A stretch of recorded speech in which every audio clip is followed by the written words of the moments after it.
Well, hello and welcome to another episode of today's Conversations on Leadership, powered by Life University.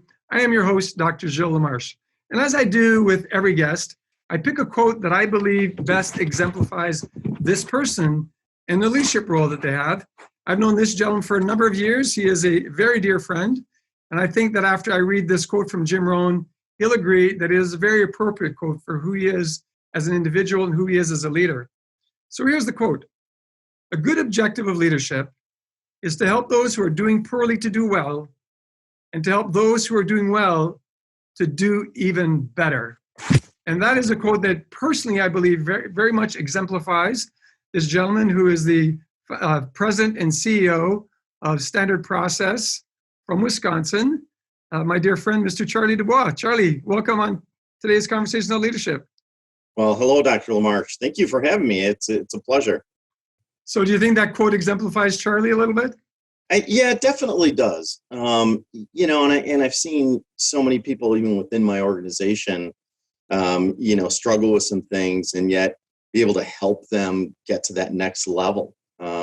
We've even hired a life coach here at Standard Process to help people really fulfill their dreams. And I call them our dream manager on site. So it absolutely does. So you pegged it 100%. Yeah, you're definitely my definition of a true servant leader, because I've seen the way you serve the profession out there, the way you serve your people, having visited your beautiful plant in Palmyra, Wisconsin, and spent some time there and talked to some of your team that have been there for 25, 30 years and would never want to work anywhere else.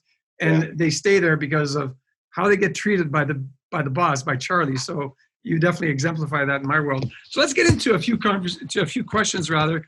That I think would be, your answers will be very helpful to our listeners who themselves are always looking to become better leaders than what they currently are.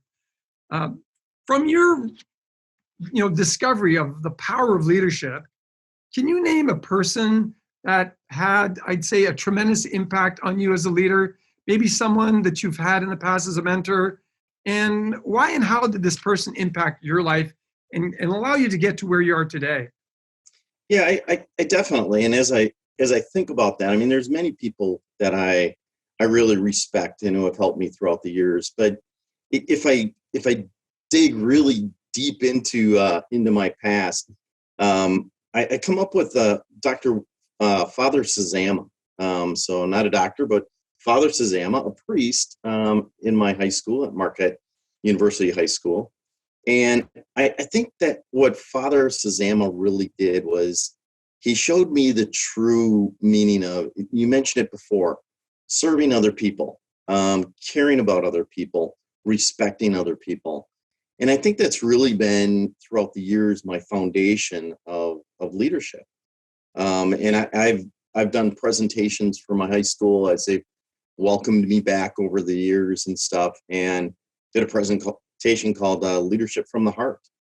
And it really stemmed back to high school and the positive influence that he had at me at that time. And so I kind of look at that of love leadership from the heart, caring and respecting others. And as that is a foundation, I think is just absolutely key. So I owe a lot to Father Sazama, definitely. I've had a few in my life that way, and one of them was a Christian brother at the high school that I went to. So I understand that piece because I learned the value of being committed, the value of courage. So thank you for sharing that great answer. In your company, Standard Process, what are the most important decisions that you make as a leader of your organization? Yeah, and when I reflect on that, it's definitely those decisions that affect my employees and their families, for sure. In a meaningful way. Also, the direct impact of my decisions on our patients, on the patients of our doctors that we sell our products to. And so when I look at those two areas and think, as I make a decision and change a direction or provide direction for my team and everything else, how is it going to ultimately affect, one, my employees, and two, our end customers? So I think in putting that in perspective, it always helps. It always helps to understand that this decision that I make is ultimately going to affect those two important people for sure. Thank you. And you know what? I could have predicted your answer because you are so people-centered. And like I said, having been at Standard Process in Palmyra, Wisconsin, and chatted with so many of your longtime employees, I mean, the power of your leadership stands out, and they so appreciate you all the time. So I know that, knowing a little bit about your history, you were in your mid-20s, I believe, when you bought this family company that had been started by a great uncle. And you have grown this company from what it was back then to multiple digits beyond what it was. As your organization grew, we know that as organizations grow, rather, there can be a tendency for sort of the institution to dampen inspiration. How did you keep that from happening? Because I know you kept that from happening, and you built the inspiration even greater. And you were, like I said, I can't remember exactly what age you were, but I believe you were in your mid-20s when you bought this corporation, and you put 100% of your efforts and energies into building this amazing industry. So how do you maintain that level of inspiration as your company grew and you added, 100,000 square feet, another 100,000 square feet, you added another farm, you add all these things, you've continued to grow, but your team is still so inspired.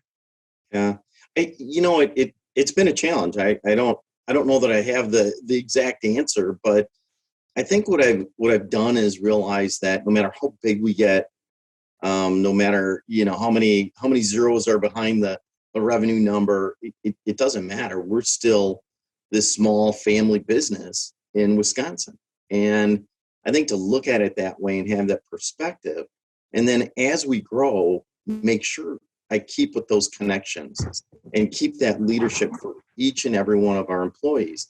Now it gets hard when there was 100 employees when I first took over and bought the company. And now I think we're up to 450 or so.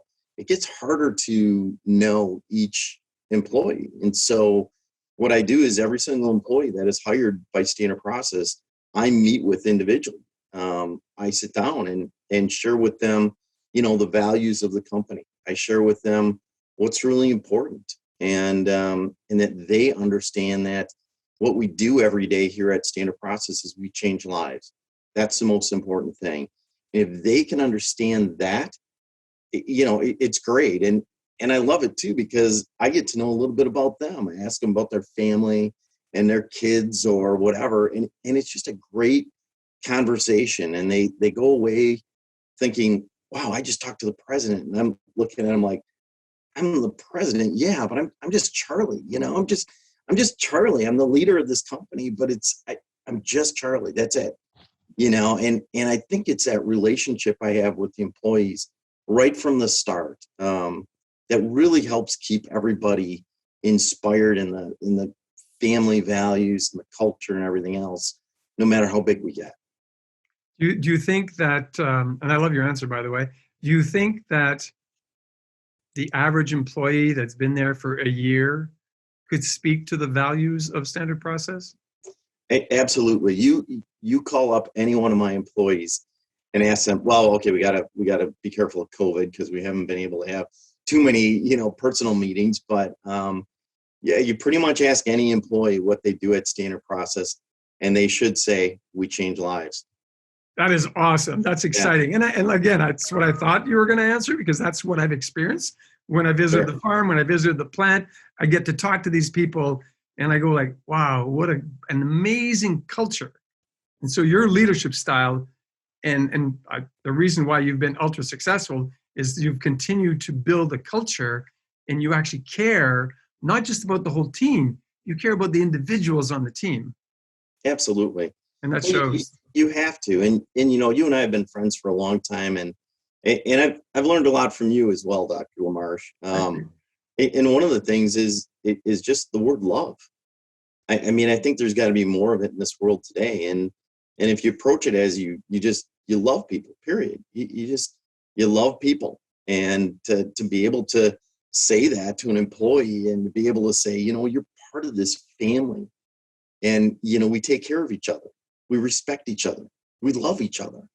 And it's kind of like they look at you a little weird at first, but over a couple of years of being here and part of the culture, it's like, I get it.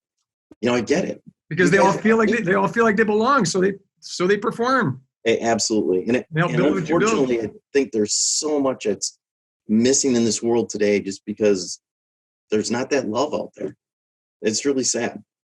I know that some of the things that the first time I visited Santa Process that I was just amazed by was the fact that you had a full wellness center on the campus of the company. You had doctors available to serve your employees. You offer nutrition supplementation based on the doctor's recommendation at no charge to your employees. And at one point, there was an issue in the little town of Palmyra with a daycare center. And you immediately said, I'm going to solve that problem. And you hired a company to build a daycare center for your staff who had children. That's powerful. You know what? I think as well, I mean, in so many of those circumstances, when there's something horrible that happens to a community or to a family, there's the right thing to do. And that was the right thing to do. The right thing to do is to take care of our employees and their children and make sure that they're safe and healthy and they're watched after so that our employees can focus on doing a good job, taking care of the products, and then those products go off and change other people's lives. So it's, you got to take care of them. I mean, you just do, and it's the right thing to do. Well, I'll tell you, just in this first few minutes on this podcast, you shared some amazing insight that could help anyone. You certainly become a better leader of their organization. Let's change gears a little bit and talk about creative thinking. I know that your companies, you've got your stable of products that have sold all over for years and years and years, but you're always looking to innovate. You created this new research center in the Carolinas where you've co-opted with a university in Carolina. So how do you encourage this creative thinking? Because I'm sure as smart as you are, not all those ideas come just from Charlie. So how do you encourage that creative thinking within your organization? And where do the great ideas really come from? Yeah, you know what, Gilles, I wish I could take credit for all the great ideas. I'm not going to do that because that's not true. I get some good ones every once in a while. Oh yeah, I know you do. But honestly, I think it's just encouraging that innovative thinking, expanding what we currently do and kind of stepping out of our comfort level. Maybe a lot of cliches like that, thinking out of the box and everything else, but it really is true. If you encourage people to kind of think a little bit outside of their direct responsibilities, and you not only encourage them, but you give them the resources to do that, and you also enhance it. You encourage it. You promote it. It's so how do you do that? But how do you encourage and promote it? Like, do you have a tactic that you use to actually create that? Well, I honestly think a lot of it comes with just the culture that we have, the pure respect for each other. So this is one of the things that really bothers me is when somebody has an idea or something and somebody else puts it down right away or says, that's really dumb or that's whatever. It's a matter of having that mutual respect for another individual, giving them the respect that there's not a right or wrong. It's all perspective. And if you respect somebody else's opinion and viewpoint and position in life, you can choose to disagree with them. But I think if you respect them, that's where some of those ideas and some of that change of mind comes true. I mean, it really does. I mean, I might be like, well, I've been 30 some years here. I know what I'm doing. And so an idea comes and I'm like, that's not that great of an idea, but there's something to it that I need to be open to understanding some of these other perspectives from people. I need to be open to that. And so I think having an environment, an atmosphere where it's that mutual respect, it's that openness to new ideas and new thinking. And then it's a matter of, having a team that agrees with that too and encourages that. And so, we're not perfect at it, but we're continually kind of pushing that level and saying, status quo is not good enough. Things are going to change. They're going to evolve, and we need to be part of that. So we need to have these creative thoughts coming from, the vice president down to, the folks who are packing boxes, down to our sales team out there, our customers. coming from all different areas. There's not one person that's got the perfect answer. So I guess you really follow with this. The idea is that we have one mouth and two ears. It means we're supposed to listen twice as much as we're supposed to talk. Absolutely. Can you speak to your mission, vision, or core values at Standard Process, and why you chose that and how you actually operationalize it on a day-to-day basis? Yeah, one of the things that, again, I kind of mentioned it before, that we get every employee to understand their true purpose here, which is that we change lives through our products, how we treat other people, and so forth and so on. So for them to understand that right from the start really helps. And then to be able to encourage that, for them to be able to live that, it's like they got to keep hearing it, right? They got to keep hearing the message. They got to share it with others, and they got to live that. So, it's done on a regular basis. I have regular town hall meetings, so to speak, on a quarterly basis with our employees. So I really try to have all the employees in a face-to-face meeting, and I'll do like 5 of these town hall meetings in a day, just because we can't shut production down, or we can't shut everything down. So everybody takes turns, and it's a way for me to explain to them, not only how we're doing as a company, but again, what's really important. And it's that mutual respect of others.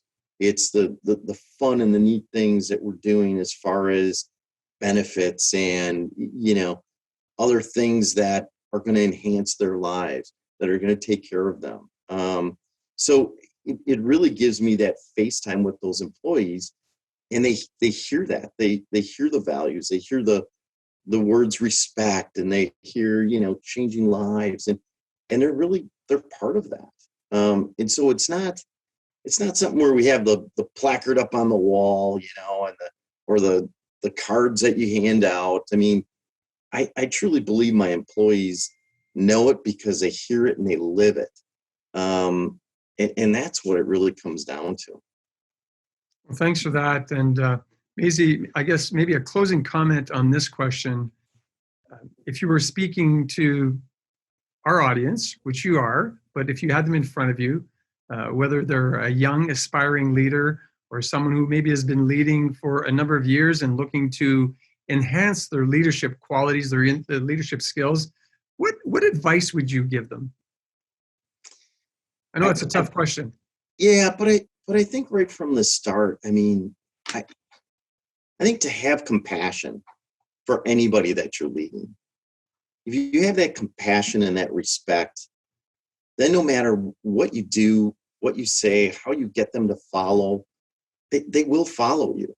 If they respect you because you respect them, and you show them that you have this compassion and this love, and that when you make a decision, it's for the right reasons.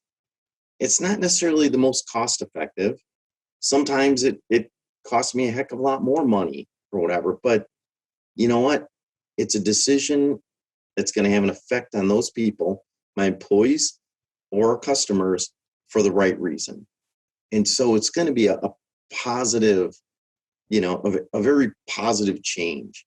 And I guess that's one of the biggest things. We've got to get to the point where we have that compassion for each other. And if that's not part of our leadership, then we're really missing the boat. Well, Charlie, this has been a fantastic 20-minute. I'm sure that everybody who listens to this podcast will agree that you've shared not only your experience, but you've shared some nuggets of insights and tremendous wisdom as to what it takes to become a great leader and to maintain that servant leadership at no matter what level you've actually achieved. So thanks for taking time out of your extremely busy schedule at Standard Process to spend this 20 minutes or so with me personally. Obviously, I always love, because you may have noticed when I turn this way, it's because I had a pen and I had a pad. So I took a few notes. So I also, when I conduct these podcasts, I can tell you that I leave enriched, and I'm leaving this conversation with you, as I always do, very enriched. So thank you so much. Well, it was my pleasure, and anytime. So I appreciate it. Thank you, Charlie. All right, take care.